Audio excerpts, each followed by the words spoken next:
How to clean your eyes when you have blepharitis, or even better, use this skincare protocol to prevent blepharitis if you're prone to it. So step number one is you want to remove that excess oil, makeup, and skin flakes on your eye area before you even wash your face. So have you ever noticed that most eye makeup removers, even though they say 100% oil free, it separates and looks like Italian dressing where the oil and water separate?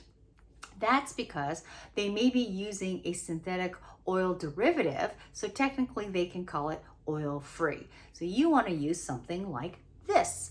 I recommend this for my clients that have eyelash extensions where they cannot use anything that contains oil because oil will break down the glue. This, if you notice, there's no separations, and if you shake it, notice how it foams? That foaming agent actually helps break down excess oil, take off brow makeup, eye makeup, mascara, that's not waterproof, but makeup, and dissolves that and takes it off.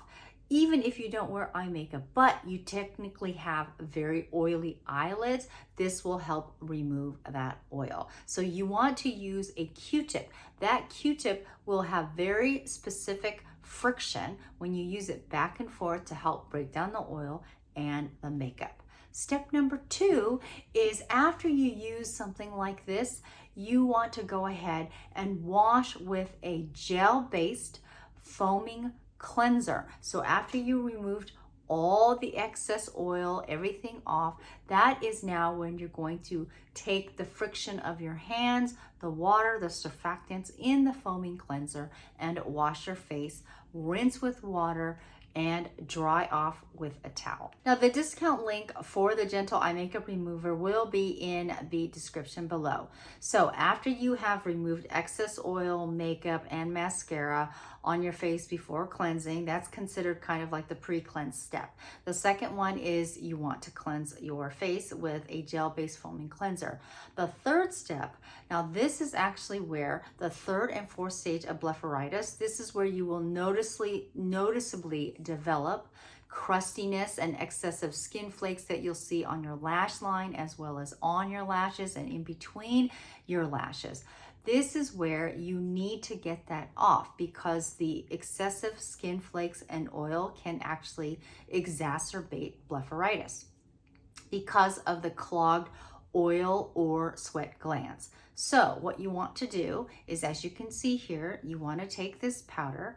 Now what's different about this powder is depending on the amount of water that you use will actually determine the texture of this exfoliating powder. So you want to use a good amount of water to make it into a foam so it doesn't feel exfoliating at all. What it uses for an exfoliating agent is lactic acid. Lactic acid is very hydrating. It's not harsh at all. So when you use it, lactic acid actually serves as a natural antimicrobial when it comes in contact with bacteria on our skin. So you want to use it gently in circular motions, exfoliating your eyelids, your eyebrows, your lashes, and your lash line. And you can do this very carefully if you keep your eyes closed, being careful to not let it get inside your eyes. And then after you do that, you want to rinse really, really well. And what you've done is you've exfoliated gently the excessive skin flakes that's on your eyelids, inside your brows, as well as on your lash line and the inside of your lashes. Now, after you've completely dried your eye area, your lash line, and your lashes, this is when you're going to apply your topical antibacterial ointment on that area. Now, if you're someone who keeps getting returning blepharitis, then watch this video right here, because remember, makeup is an art, skincare is a science, and we'll see you in the next video.